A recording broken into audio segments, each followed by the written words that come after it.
Amém. É uma alegria indescritível estar aqui por tudo aquilo que Deus tem feito nessa igreja, através dos líderes, dos membros, do corpo de Cristo aqui presente. Eu tenho ouvido as notícias maravilhosas, tenho visto também o crescimento da igreja. O nosso coração se alegra muito. Eu estou muito... É incrível, estou até nervoso para pregar aqui, Cleito. Uau, como eu amo vocês, como eu amo vocês. Nosso coração ficou aqui em Barueri junto com você. Continuo sonhando com essa igreja, sonhando com essa cidade, sonhando com esse país. E agora sonhando com nações também. Estamos lá no Japão. E a gente tem muita coisa para falar a respeito do Japão. Mas eu vou deixar para a Márcia. Eu não sei que dia, mas a Márcia vai ministrar aqui. E ela vai trazer fotos e vai falar dos detalhes, e vai contar um monte de coisa que Deus está fazendo lá, um pouco da nossa vida, da nossa rotina. E isso é mais, acho que ela é muito mais detalhista do que eu para isso. Mas eu queria compartilhar com vocês, queridos, uma palavra que tem queimado muito forte no meu coração. E apesar de mim, eu tenho certeza que o Espírito Santo vai tocar a sua vida nessa tarde. E como o pastor Cleito disse, você de fato não vai ser mais o mesmo, no nome de Jesus. Amém. Vamos orar mais uma vez? Feche os teus olhos, por favor. Pai, obrigado, Deus, por este privilégio maravilhoso. Ó Deus, que o Senhor tem me dado de poder fazer parte desta igreja, de ter visto, Pai, Senhor, essa igreja nascer, crescer, rompendo, Senhor, todas as barreiras, todas as dificuldades, e a Tua igreja, Senhor, triunfante, prosperando neste lugar. Obrigado, Deus, por cada filho que o Senhor tem nos dado aqui. Ó Deus, e neste momento eu quero me colocar aqui como canal, para que o Teu Espírito venha, fale com os Teus filhos, marque, Senhor, as nossas vidas. Eu sei, Pai, que, Senhor, a igreja está em movimento, a igreja é um corpo vivo. Nós sabemos que o tempo está passando. Nós sabemos, Pai, que o Senhor tem planos maravilhosos para nós. E nós não queremos viver, ó Pai, nem 1 milímetro, Senhor, distante, aquém do Teu propósito, do Teu projeto. Por isso, nessa tarde, eu te peço, Senhor, alinha a nossa vida, alinha o nosso coração com o Teu projeto, com o Teu coração, Senhor, através da Tua palavra, Pai, no nome de Jesus, Senhor. Amém. Amém. Glória a Deus. 7 horas termina? Ok, vamos lá. A Bíblia nos conta uma história de um dos patriarcas, Jacó. Ele teve um dia uma experiência muito marcante com Deus, através de um sonho, e trouxe uma revelação e conectou Jacó com o propósito de Deus. Até então, ele era uma pessoa, filho de Isaac. Ele ouvia as histórias, as promessas que Deus tinha feito a seu avô Abraão. Depois Isaac herdou essas mesmas promessas. E Jacó só ouvia a esse respeito. Mas houve um dia onde ele teve uma experiência muito forte com Deus. E nessa experiência, ele se conectou com o sonho, com o propósito de Deus. E Deus começou também a agir através dele. E Deus passou a ser o Deus de Jacó. E nós vamos ler um pouquinho dessa história lá em Gênesis capítulo 28, versículo 10, bem rapidinho. A partir do versículo 17, Gênesis 28, 10 a 17, diz assim: Partiu Jacó de Berseba e seguiu para Harã. Tendo chegado a certo lugar, ali passou a noite, pois já era o sol posto. Tomou uma das pedras do lugar e fê-la seu travesseiro, e se deitou ali mesmo para dormir, e sonhou. Eis posta na terra uma escada, cujo topo atingia o céu. E os anjos de Deus subiam e desciam por ela. Perto dele estava o Senhor, e lhe disse: Eu sou o Senhor, o Deus de Abraão, o Deus de teu pai, Isaque. A terra em que agora estás deitado, te darei a ti e a tua descendência. A tua descendência será como o pó da terra, estender-se-á para o ocidente, para o oriente, para o norte, para o sul. Em ti e na tua descendência serão abençoadas todas as famílias da terra. Eis que estou contigo e te guardarei por onde quer que fores, e farei voltar a esta terra, porque não te desampararei, até cumprir aquilo que eu hei referido. Despertado Jacó do seu sono, disse: Na verdade, o Senhor está neste lugar, e eu não sabia. E temendo disse: Quão temível é este lugar! É a casa de Deus, é a porta dos céus.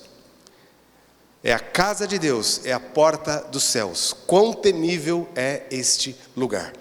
E aqui no grego a palavra para a casa de Deus que Jacó proferiu aqui é Betel, a casa de Deus, o lugar onde Deus habita.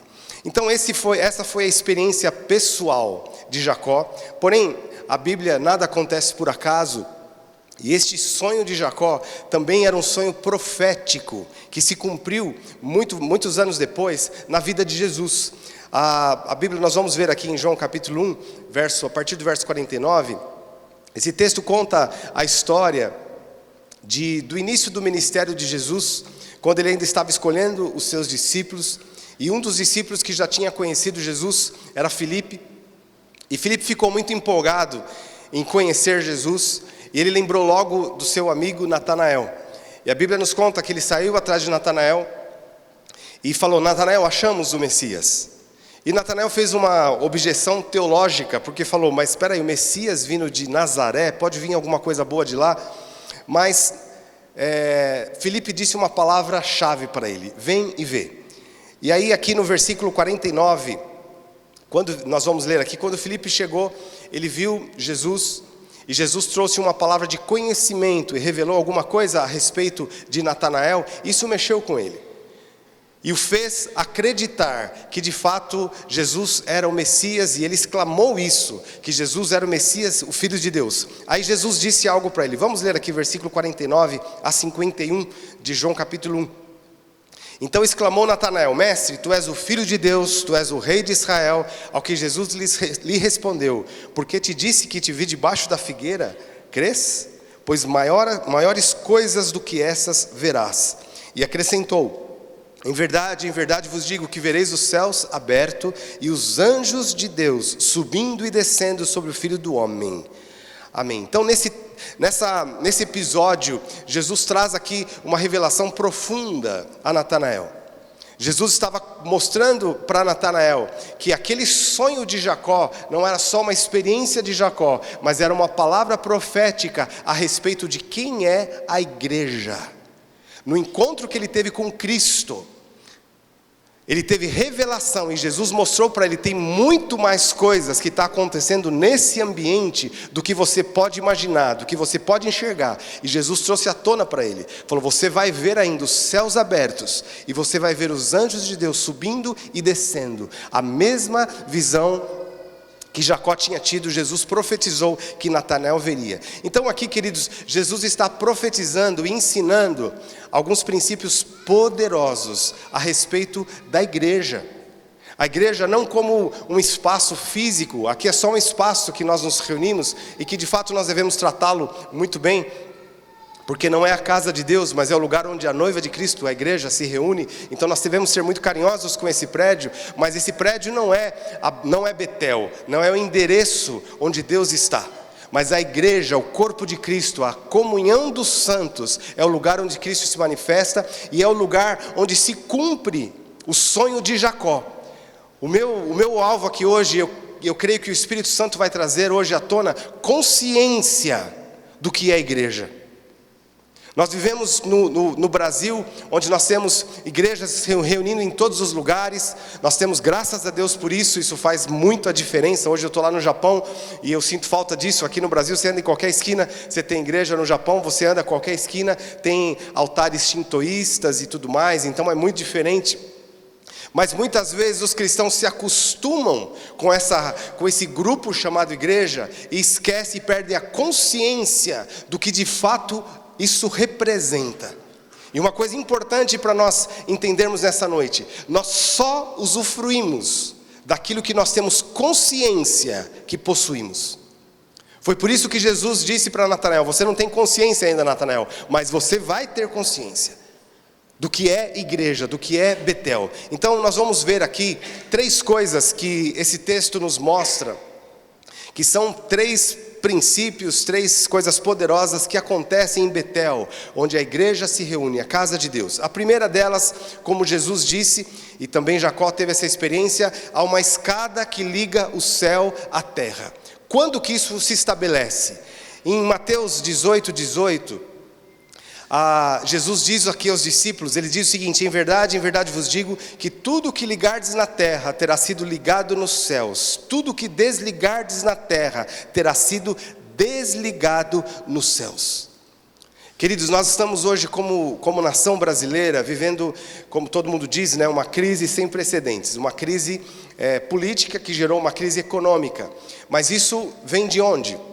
Vem, exato como eu acabei de dizer, vem da política, vem das autoridades que foram constituídas pelo povo para estar governando sobre a nação. Os atos que eles cometem, as atitudes que eles fazem, as decisões que eles tomam, interferem na vida de todo cidadão. Por quê? Porque eles estão no lugar de autoridade. Estão no lugar de autoridade. Agora, aqui nós vamos perceber, queridos, que a maior autoridade constituída na terra chama-se Igreja do Senhor Jesus. Os governos têm autoridade e a Bíblia nos ensina a respeitar essas autoridades e orar por essas autoridades. Mas nós precisamos ter consciência que a maior autoridade constituída na terra é a Igreja do Senhor Jesus. Essa semana eu estava orando e tirando meu tempo sozinho com Deus. E o Espírito Santo trouxe eu estava lendo aqui João capítulo 20, o Espírito Santo trouxe uma revelação muito forte ao meu coração a respeito da autoridade que nós temos como igreja. E eu quero compartilhar com você para nós entendermos que nós como igreja, nós constituímos uma escada que liga o céu à terra. Uma conexão direta do céu com a terra. Em João 20, a Bíblia, nós vamos ler aqui um episódio após a ressurreição de Jesus.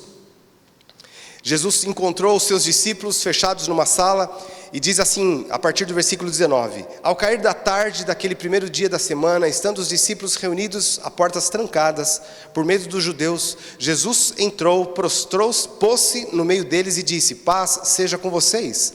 Tendo dito isto, mostrou as mãos e o lado. Os discípulos alegraram-se quando viram o Senhor. E novamente Jesus disse: paz seja com vocês. Assim como o Pai me enviou, eu vos envio. E com isso soprou sobre eles e disse: recebam o Espírito Santo. Preste atenção nisso agora. Se perdoarem os pecados de alguém, estarão perdoados. Se não os perdoarem, não estarão perdoados. Isso caiu como uma dinamite no meu coração, porque essa altura do campeonato, Jesus estava no finalzinho do seu ministério terreno. E o que isso significa? Significa que a Bíblia diz isso, que ele sendo em forma de Deus, ele abriu mão de ser Deus, nasceu como homem, viveu como homem, sofreu todas as injúrias, todas as calúnias, foi desprezado, assumiu uma morte que não era dele, era a nossa morte. O pecado de todo mundo estava sobre ele. E ali Deus demonstrando o amor infinito que ele tem por todo mundo, perdoando os pecados de todo mundo, porque a maldição que era para cair sobre os homens, caiu sobre Jesus. Jesus, depois disso ele foi sepultado, ele venceu a morte, ele ressuscitou, venceu o inferno, e ele pegou tudo isso.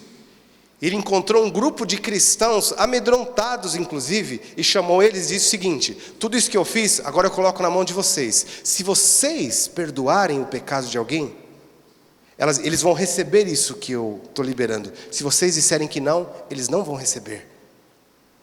Uau, peraí. Tudo que Jesus fez, ele entregou todo esse tesouro e toda essa autoridade a um grupo de pessoas que ele chama igreja. Ele chama igreja. Ele diz: vocês têm o poder de ligar o céu à terra. Irmãos, isso é muita coisa. Isso não é pouca coisa. A autoridade que nós temos como igreja do Senhor Jesus.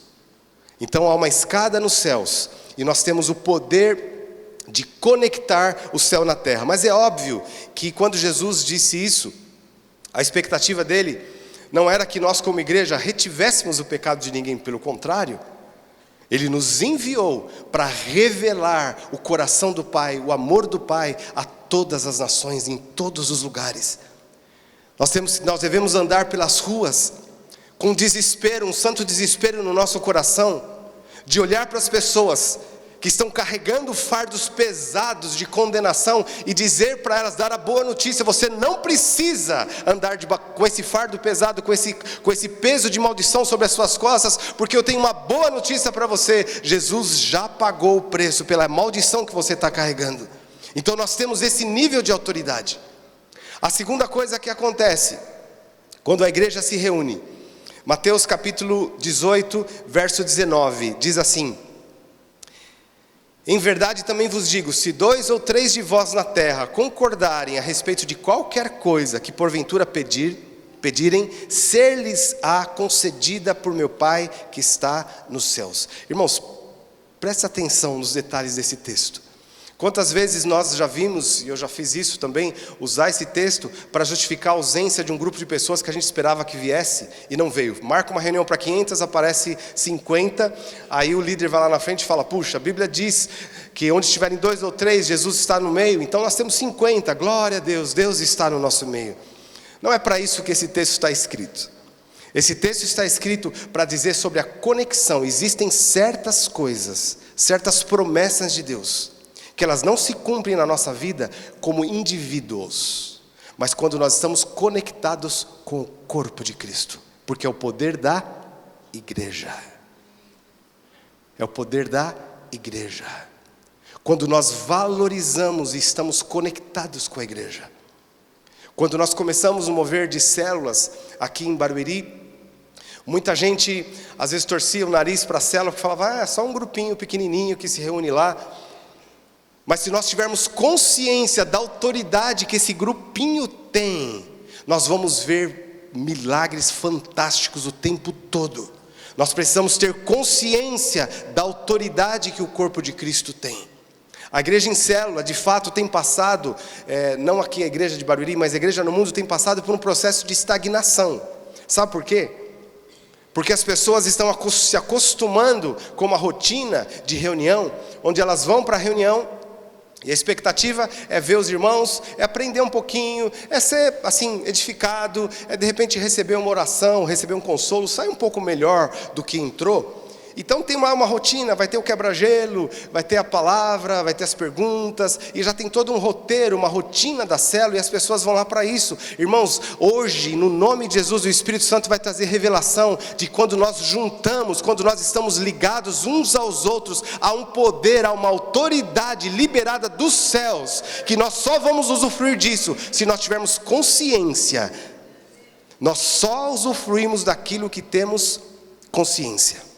Não sei se você já teve essa experiência de repente você pegar uma roupa antiga, que faz tempo que você não usava, e de repente você põe essa roupa, e você enfia a mão no bolso, e acha uma notona lá de R$100.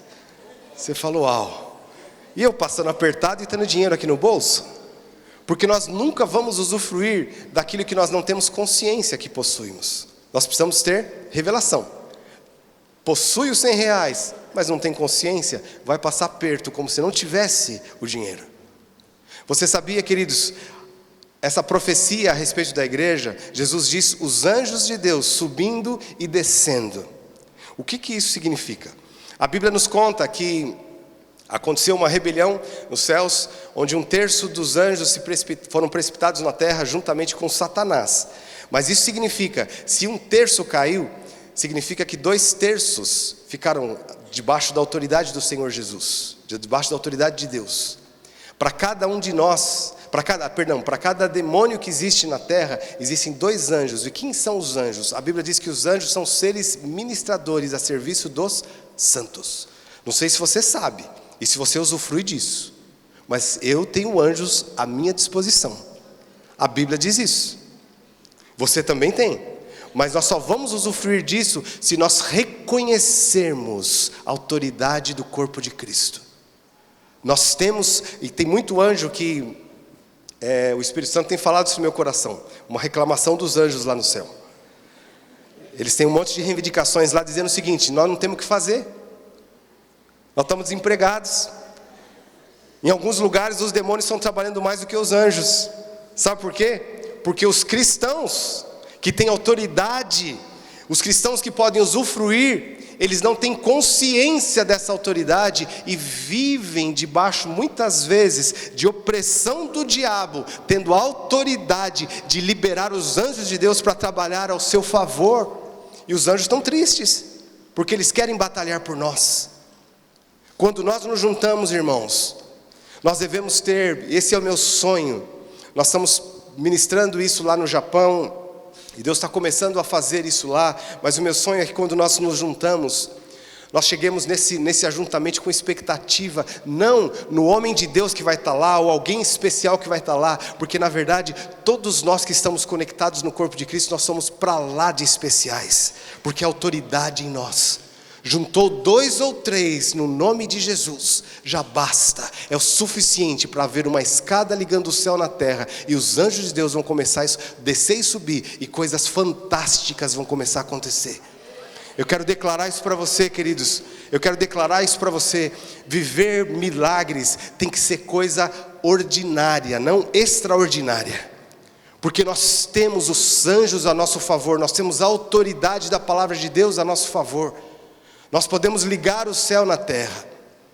Nós estamos vivendo lá no Japão, os irmãos sabem disso, o Japão é um país, até então, considerado um país budista e shintoísta.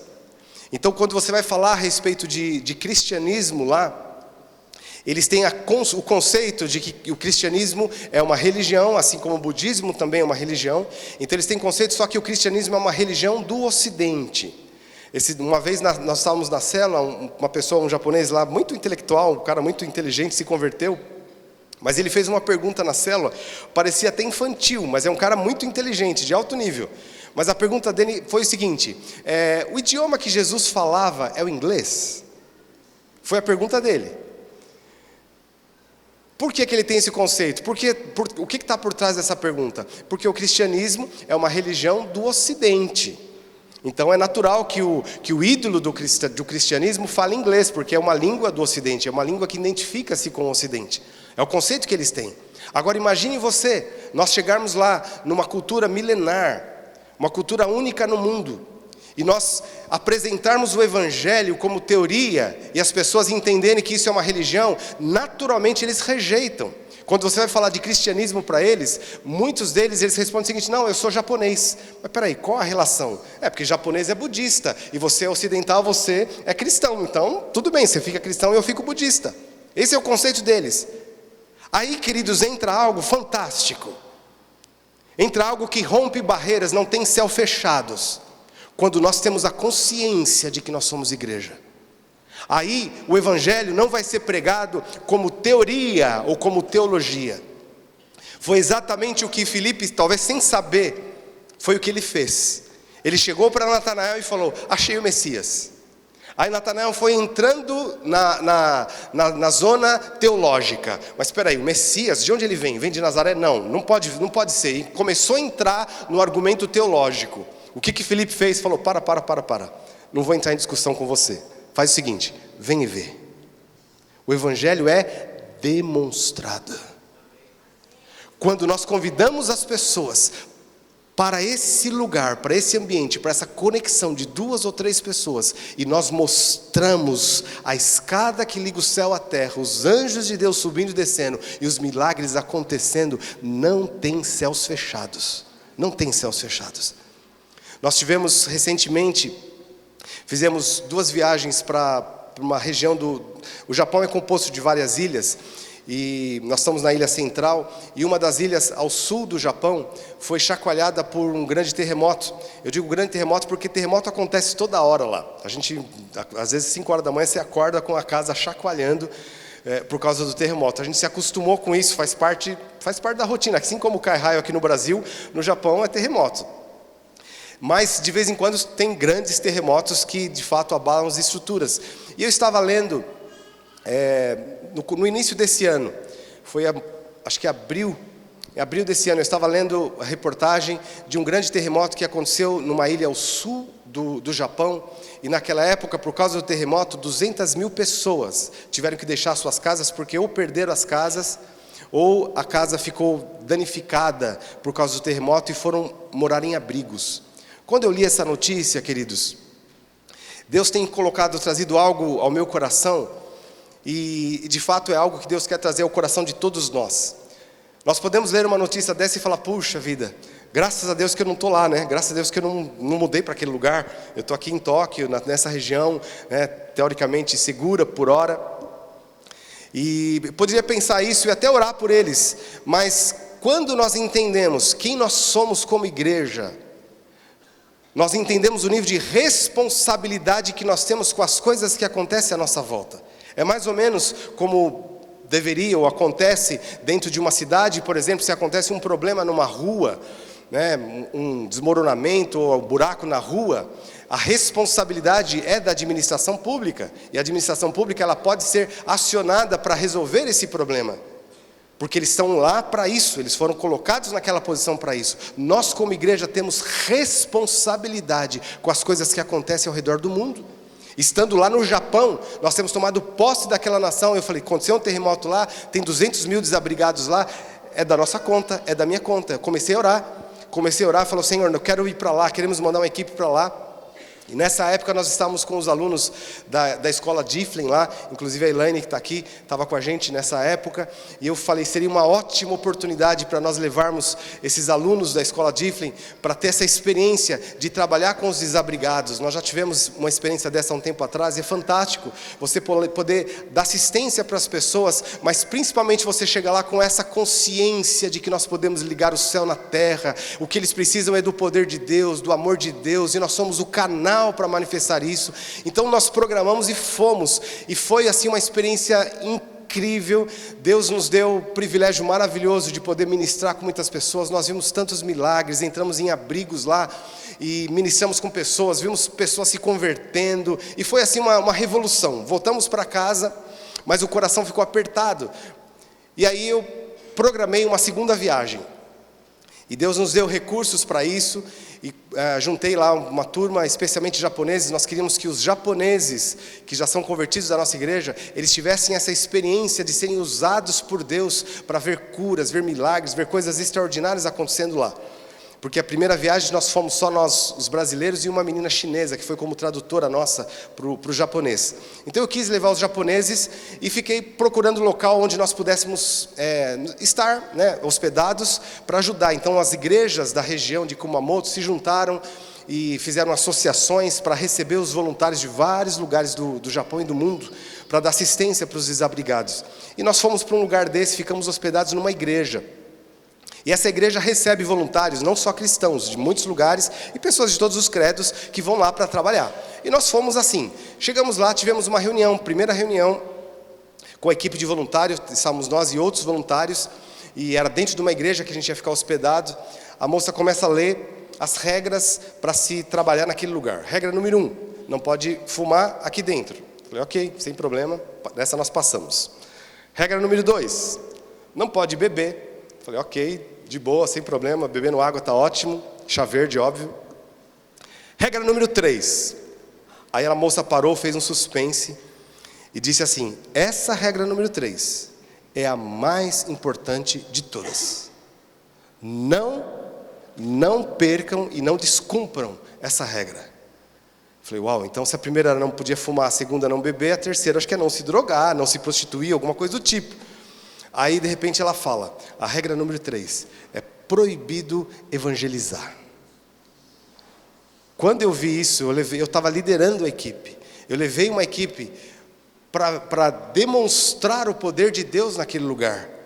Agora estávamos dentro de uma igreja que tem uma regra que é proibido evangelizar. Eu entrei em crise, nós olhamos um para a cara do outro. Aí o irmão que estava conosco, que é o nosso tradutor, o Yuji, um japonês, ele nos chamou e falou, eu sei que vocês ficaram preocupados com essa regra, mas fique tranquilo. O conceito que eles têm de evangelismo é aquele conceito de pessoas que chegam na cidade quando acontece uma catástrofe e diz, isso está acontecendo por causa do pecado de vocês, se arrependam, raça de víboras. Então, mas não é isso que a gente vai fazer? Eu falei, ufa, que bom, fiquei tranquilo, né? Então, saímos para o trabalho, e no caminho passamos para tomar um café numa loja de conveniência. E estávamos nessa loja de conveniência, e aí o Mateus estava com outro japonês, que era o tradutor dele, e viu um senhorzinho entrando com um problema de coluna. E o Mateus rapidamente foi lá, com essa consciência de quem nós somos, consciência de que nós ligamos o céu na terra. O Mateus falou: o senhor está com problema de coluna? Ele falou: estou. Falou: posso orar para o senhor vai ser curado. E o moço nem sabia o que era oração, para eles é uma novidade isso. Ele falou: tá bom, pode orar. Me pôs as mãos, orou. Eu vi o rosto daquele moço, daquele senhor sendo transformado de dor em alegria, porque ele foi completamente curado ali, completamente curado. E o Mateus, junto com outros japoneses, ministraram com ele lá e foi uma bênção. Então já começamos bem. Fomos para o trabalho e abordando as pessoas, tocando a campainha, levando convites para uma festa que ia ter, orando com todo mundo e ministrando, e aquela coisa, aquela revolução no Japão, a nossa equipe. Voltamos para a nossa reunião no abrigo, na base onde nós estávamos. E a líder falando: então como foi o dia de vocês? Aí cada um dando um relatório. E a nossa equipe, ninguém falava nada. E o Mateus: pai, eu posso contar aquele testemunho lá? Falei: Mateus, espera aí, fica aí na sua, segura a onda. Não, pai, deixa eu contar e tá. Aí a moça ficou insistindo: e aí, como foi o trabalho de vocês? O que aconteceu? Vocês têm alguma coisa para contar? O Mateus olhou para mim e falei: ok, vai lá. Ele foi e contou o milagre que Deus fez na loja de conveniência. E aí ficou aquele silêncio. Saímos de lá, fomos jantar, fomos para o nosso banho. Como eu já expliquei aqui para vocês, o banho, nessas reuniões coletivas, o banho também é coletivo, né? Então a gente entrou no onsen, aquela piscina quente que você toma um banho, depois você entra na piscina para relaxar. E ali é um momento de comunhão, que para a gente foi hoje eu curto, confesso, hoje eu curto. Mas no começo, Deus amado, vocês não têm ideia de como a gente sofreu. Porque em casa tudo bem, mas todas as vezes que você faz ou um acampamento, um retiro, ou qualquer coisa, você tem que submeter essa regra. A primeira vez que nós fomos lá, a gente ficou 3 dias sem tomar banho. E, aliás, eu não fiquei, eu tomei, mas porque a pastora Rebeca falou: ó, vocês precisam se aculturar, vocês têm que mostrar respeito pela cultura, então vocês vão entrar para tomar banho. Então tá bom, então a gente tomou, mas com muita dificuldade. Agora a gente já curte, a gente senta lá no onsen e dá risada, e conta piada, e chora, e conta testemunho e tal. Fizemos isso, aí saindo de lá o telefone toca, e era lá da base, querendo uma reunião comigo. E com o Yudi, nosso tradutor. Falei: vamos lá para essa reunião. Cheguei lá, um pastor, mais uma equipe grande de pessoas, todos olhando para a nossa cara assim, e falaram o seguinte: vocês estão descumprindo as regras, porque nós proibimos de evangelizar, e vocês estão evangelizando. E aí nós ficamos: mas então era sério aquilo lá? Sim, era sério. E eu estou dizendo isso, queridos, não pense mal da igreja lá no Japão. Na verdade, o que faltava para eles, e em nome de Jesus isso está mudando, era a consciência de quem nós somos. Porque qual que é o conceito que eles tinham lá, em toda essa região, e não era só uma igreja, todas as igrejas japonesas dessa região, o conceito que eles tinham é o seguinte: não fale, não evangelize no momento de catástrofe. Porque o japonês tem o conceito o seguinte, de se você, num momento como esse, apresentar uma religião para eles, ou uma outra religião, você está se aproveitando da tristeza deles. E o japonês não gosta disso, então eles têm isso como um cuidado, até como um zelo pelas pessoas. Mas o evangelho não é religião, o evangelho não é teoria, o evangelho é o poder de Deus para a salvação daquele que crê, quando nós temos essa consciência. E aí nós entramos em crise, e eu falei para eles, olha, vocês nos perdoem, mas nós cremos que, na verdade, nós não estamos aqui para evangelizar. Não é esse o propósito de nós estamos aqui. Na verdade, o evangelizar é algo que é natural do cristão, assim como andar, assim como respirar, porque nós somos a demonstração do amor de Deus. E onde nós passarmos, nós vamos demonstrar o amor de Deus. Então, se isso é uma ofensa, nós preferimos sair, mudar vamos para um hotel. E aí, no final das contas, o Yudi, que é o japonês, estava com a gente, muito conciliador, ele conseguiu lá que eles aceitassem que a gente ficasse lá e fizesse a nossa própria agenda, sem usar o colete deles. Falou: com esse colete vocês não evangelizam. Tá bom, então a gente tira o colete e evangeliza. E foi o que nós fizemos. Mas no final das contas, Deus trouxe um mover muito grande, inclusive dentro desse abrigo, nós vimos muitos milagres que Deus operou lá. Mas o que eu quero trazer para você aqui, queridos, é que quando nós temos consciência de quem nós somos, nós vamos viver milagres extraordinários. Um desses dias nós passamos de novo na mesma conveniência para tomar café, e aí a gente passava orando pelas pessoas e tudo mais. No segundo dia nós fomos lá para orar. E o Neite, que estava conosco, ele chegou para o caixa, para a menina do caixa, e falou: eu posso orar com você? Ela falou: pode. Assim, muito rapidamente. E ela falou: eu vou explicar por quê. Porque ontem um jovem de vocês esteve aqui e orou com um rapaz que estava aqui no atendimento nesse dia. Esse rapaz está de folga, mas ele ligou para a gerente da loja para dizer o seguinte: que ele estava em profunda depressão e ele estava planejando suicídio, até que ele encontrou um de vocês que orou por ele. E uma alegria indescritível invadiu o coração dele. E ele mudou de ideia, ele não vai mais cometer suicídio. Então eu quero que vocês orem por mim, sim. O que é isso, queridos? É a demonstração do poder de Deus. É a demonstração do poder de Deus que está sob nosso encargo, que nós temos autoridade para fazer isso. No outro dia, lá em Kumamoto mesmo, nós estávamos almoçando, jantando lá no onsen, que é o banho quente lá, né? A gente tomou banho primeiro, depois jantou, óbvio. E aí o Mateus olhou, viu um rapaz passando e falou: pai, aquele cara está com dor no joelho. Como você sabe, filho? Ah, porque eu senti uma pontada aqui e o Espírito Santo falou para mim que ele está com problema no joelho. E no Japão também tem uma regra. Tinha uma regra, nós já quebramos essa regra.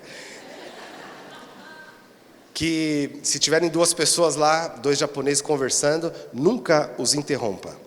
E se eles estiverem comendo ainda, então, por favor, nem chegue perto. Só que esses caras estavam no restaurante, numa zona, uma área meio que fechada, particular, privada, ele com a família comendo. E o Mateus foi lá, pediu licença, no japonês que ele aprendeu algumas palavras em japonês lá para não dar muito fora. E chegou para esse camarada, que era o pai de família lá, e falou: você está com problema no seu joelho? O cara tomou um susto, porque imagine, ele tomou um susto e falou: como você sabe? Como você sabe disso? Quem te contou? Ele falou: olha, eu estou aprendendo a ouvir Deus, e Deus falou comigo que você está com problema no joelho, e Ele quer te curar agora.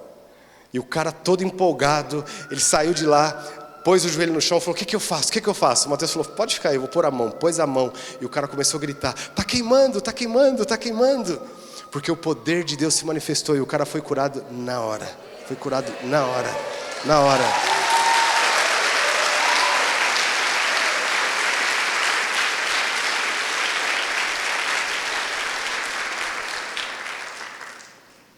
Essa semana passada nós estávamos, aliás, essa semana nós fomos para o interior, estávamos voltando do interior e paramos na estrada. A Márcia está apaixonada por ovo caipira e viu uma placa lá: vende-se ovo caipira. Paramos na estrada e fomos lá comprar uma banca lá, né? Uma senhora muito simpática, tá? Compramos ovo e o Mateus estava dormindo no carro. Aí ele viu que o carro parou, ele saiu, a gente já estava despedindo da mulher. Ele chegou para ela e falou: olha, nós costumamos orar por pessoas doentes e elas são curadas. A senhora tem algum problema? A mulher falou: eu estava deitada ali agora, porque eu estou com um problema de coluna muito sério, e eu não estava conseguindo trabalhar, e está doendo muito. Ah, está doendo? E o Mateus falou: eu garanto que a senhora vai ser curada. A mulher: tá bom, o que eu faço? Fica aqui, vem cá. Orou pela mulher. Isso eu estava lá, eu vi, nós oramos, estávamos 3 juntos lá, eu, a Márcia e o Mateus. Essa mulher paralisou na hora, ela começou a olhar do lado, ela: o que é isso? O que é isso? Desapareceu. Cadê a dor? Foi embora. Nisso ela ficou tão empolgada, o marido dela estava atendendo outras pessoas. Ela falou: Toninho, vem cá. Esse moço aqui tirou a minha dor nas costas. Deixa ele orar por você também. Aí o Toninho veio tirar uma. Falou: ah, então você tirou a dor dela, tira a minha também. Aí a mulher mandou ele ficar quieto. Falou: fica quieto. O que eu estou falando é sério. Ele tirou minha dor nas costas. Aí o Toninho ficou assim, com aquela cara de assustado, arregalou o olho olhando para a gente. E falou para ele: ora por mim também. Aí nós oramos por esse homem, e esse homem falou: mas me explica uma coisa, o que é isso? Isso é evangelho, seu Toninho. Isso é o evangelho de Deus. Isso é o poder de Deus. Isso não é religião. Nós estamos aqui para demonstrar o céu na terra onde nós passarmos. É a autoridade que está sobre as nossas vidas. É a autoridade que Deus colocou sobre nós. Querido, se eu continuasse contando, assim, pela graça de Deus, são testemunhos e coisas que estão acontecendo todo dia, toda hora, em todo lugar. Em todo lugar. Na viagem do Japão para cá foram 36 horas. Da nossa casa até aqui. Você não tem ideia das coisas que Deus fez no caminho. Dentro do avião, com judeu, com muçulmano, com africano, em qualquer lugar, em todos os lugares. Agora, por que nós somos especiais? Tem alguma coisa? É porque nós somos missionários? Eu quero mostrar o último ponto para você. A Bíblia diz, nesse sonho de Jacó, que Betel tem uma característica. Além de ter uma escada que liga o céu à terra, além de ter os anjos subindo e descendo, tem uma terceira característica. Betel é a porta do céu. É a porta de transformação. É a porta de mudança. Eu confesso para os irmãos que pela graça e misericórdia de Deus, nós estamos lá no Japão hoje, nós estamos vivendo, não na nação também, na igreja, mas eu estou me referindo à minha casa, eu, a minha esposa e os meus filhos, nós estamos vivendo assim, uma manifestação dos céus na terra, dentro da nossa casa. Agora, por quê? Porque nós somos especiais? Não. Porque nós entendemos um segredo e um princípio que eu quero abrir para você. Eu quero abrir meu coração e dizer para você um segredo e um princípio. Quantos pais nós temos aqui? Pai, mãe, levante a mão, por favor. Queridos, eu sou pastor, pastorei aqui essa igreja há 22 anos. Os meus filhos nasceram, eu fui ordenado pastor, eu e a Márcia, nós somos ordenados pastores no dia do nosso casamento. Os nossos filhos nasceram dentro desse contexto de igreja. Já passamos por muitos problemas, já passamos por muitas situações, problemas que nós mesmos causamos pela nossa infantilidade, falta de conhecimento, problemas com pessoas, problemas de todas as espécies que você imagina, todas as espécies que você imagina. Mas uma coisa eu digo para você, que eu entendi desde o princípio, a igreja é a porta de transformação de uma sociedade. A igreja local é a esperança para o mundo. E na minha casa, pela graça e misericórdia de Deus, os meus filhos nunca nos viram falando mal da igreja. Os meus filhos nunca nos viram reclamando de um líder, reclamando de um discípulo, reclamando de qualquer pessoa, reclamando de alguma coisa na igreja, porque nós amamos a igreja. A igreja é a noiva de Cristo. Apesar dos defeitos da igreja, é através da igreja que o céu se manifesta na terra. E se eu tivesse, por acaso, permitido que alguma coisa, algum sentimento contrário atingisse o coração dos meus filhos, eles podiam até continuar amando a Deus, mas eles iam sair dessa conexão com a igreja local. Porque muitas vezes, muitas famílias não têm a sabedoria para educar os filhos nesse sentido, e os filhos continuam na igreja, mas eles não têm conexão com a igreja. Eles têm resistências e barreiras com a igreja, e não usufruem do potencial da igreja, porque a igreja é a porta de transformação, é a porta de mudança do mundo. E a igreja é responsável por tudo que Deus planejou e pretende que aconteça no mundo. Deus vai operar através de quem? Através da igreja. E Deus está fazendo de fato uma revolução no mundo. Nós estamos vendo coisas extraordinárias que começaram a acontecer no mundo muçulmano, por exemplo, em muitos lugares do mundo. Coisas extraordinárias que estão acontecendo através da igreja do Senhor Jesus. Porque um dia Ele vai vir buscar a sua igreja, a sua noiva. E nós não podemos desprezar ou não ter revelação do que significa ser igreja. Desde que eu cheguei aqui no Brasil, eu já disse isso talvez aqui, não sei, ou em Carapicuíba, eu tenho assim sido banhado com tanto amor e carinho dos irmãos. Eu digo para você, eu sou carente disso mesmo. Estava com saudade disso. Saudade desse amor, dessa transferência de carinho, das palavras de encorajamento. Quantas pessoas chegam para a gente e falam: olha, quero que você saiba, às vezes eu não sei nem o nome, mas eu intercedo por vocês. Olha, eu quero que você saiba o quanto nós amamos vocês. E eu me sinto assim, como se eu estivesse num lugar muito frio, passando frio, de repente eu entro num lugar, num calor aconchegante. Assim para mim é a igreja. E é o que eu estou sentindo aqui. É o que nós temos para dar, e eu me sinto tão feliz. Mas deixa eu dizer uma coisa para você, querido. Isso não é exclusividade para mim. Essa é a linguagem da igreja, de uns para com os outros. É assim que cada pessoa deve ser recebida e acolhida no seio da igreja. Cada pessoa tem que ser acolhida com esse amor. O que é o Evangelho, queridos? O Evangelho é o poder de Deus para a salvação daquele que crê. Mas como vem a manifestação desse poder? Através do amor. É o amor, a demonstração do amor de Deus. E onde nós recebemos isso? Na igreja. Se você esquecer de tudo o que eu disse aqui, não esqueça disso. Ame uns aos outros. Esse mesmo carinho que você demonstra para mim, eu te peço, continua demonstrando. Mas demonstra pelos pequeninos. Demonstra por aquele que está chegando hoje. Porque o amor cura. O amor traz o aconchego.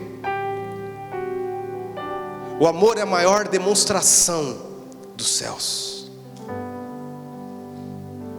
E nós como igreja, nós somos a porta do céu. Então o que deve acontecer nas nossas reuniões? O que deve acontecer na nossa reunião de célula? Toda vez que nós nos reunirmos, Senhor, nos dá essa consciência de que é uma escada ligando o céu na terra. Os anjos de Deus estão subindo e descendo, porque nós nos reunimos. Através da oração, nós comandamos a ação dos anjos. Deus nos deu esse poder. Ele conquistou isso para nós. O anjo não é para ser adorado. O anjo é para nos servir. Porque nós somos filhos. Quando nós nos conectamos com essa consciência, os anjos vão e vêm. Eles trazem as bênçãos de Deus, o socorro de Deus, os milagres de Deus nas nossas vidas. Coisas extraordinárias eles fazem a nosso favor. Mas igreja é a porta de transformação, de mudança. Então ame a igreja. E amar a igreja é amar quem está do seu lado.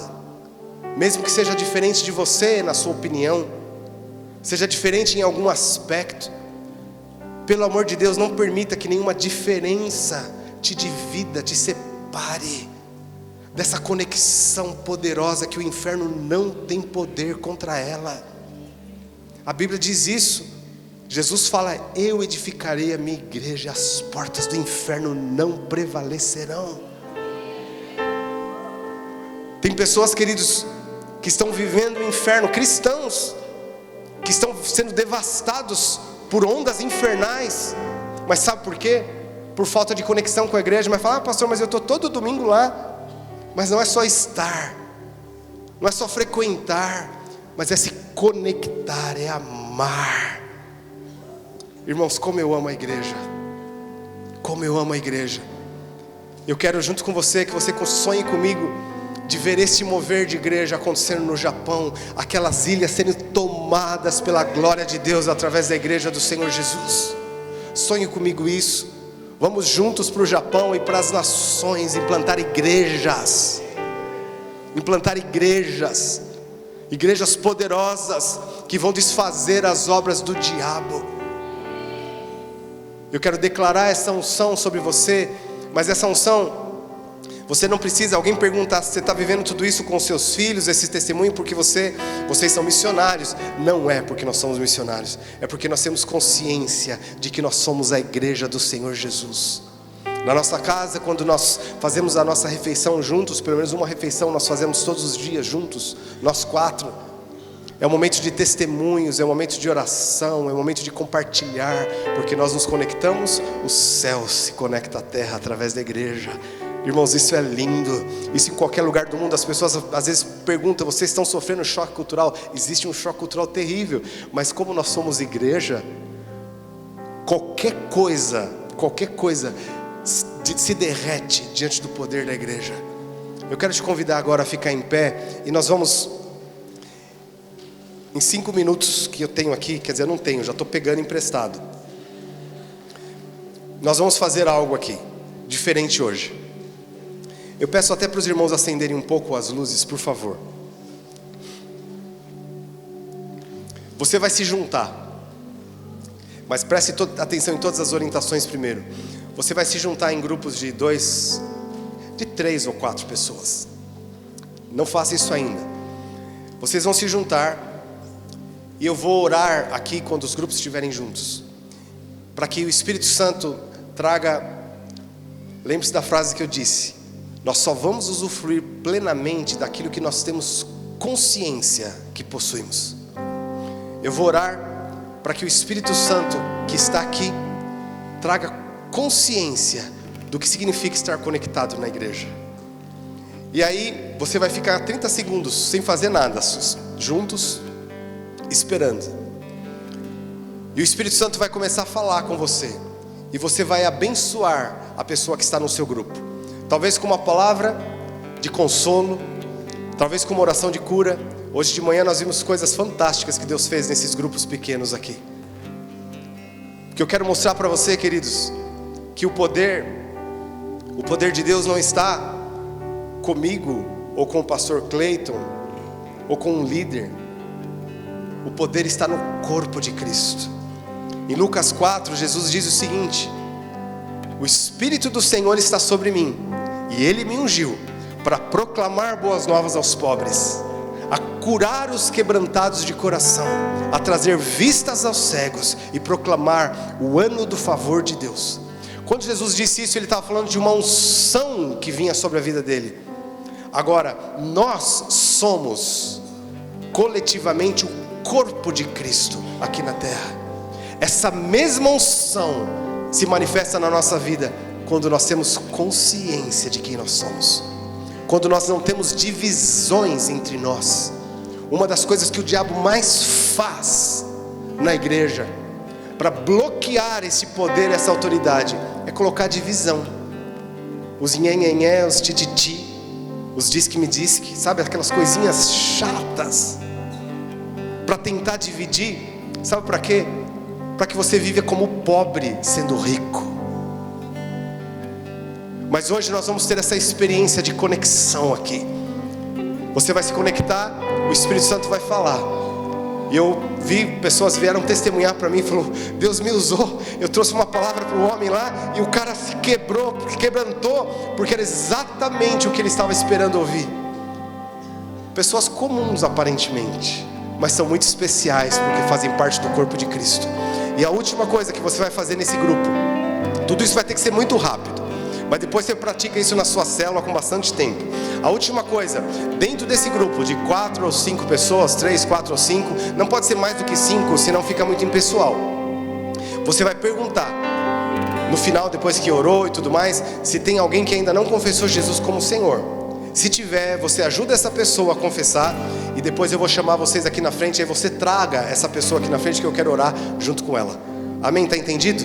Então vai lá, junta grupo de 3, 4 ou 5 pessoas, bem rapidinho.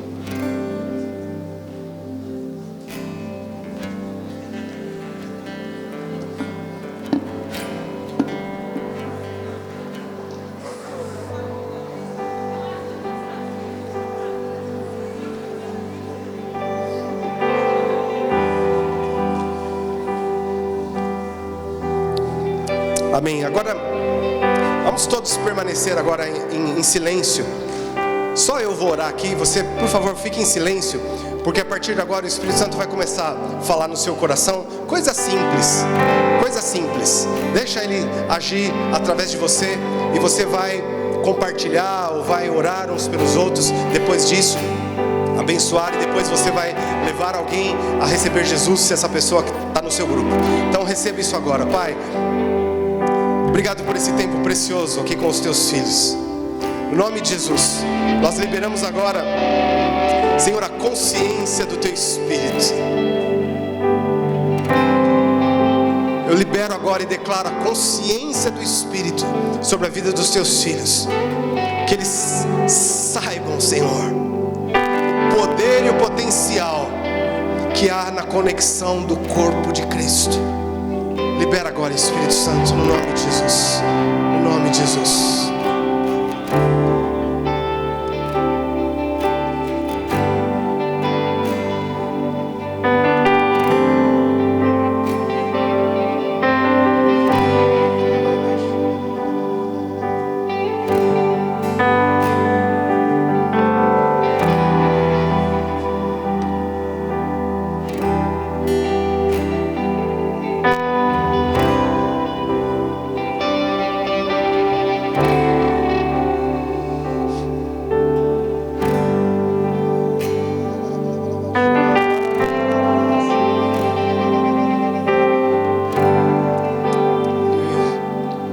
Deixa o Espírito Santo te usar. Agora vai compartilhando, vai correspondendo àquilo que o Espírito Santo está falando agora, em nome de Jesus. Se tem pessoas doentes aí nesse grupo, vai ser curado, em nome de Jesus. Aleluia. Libera os anjos para trabalhar.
Glória a Jesus.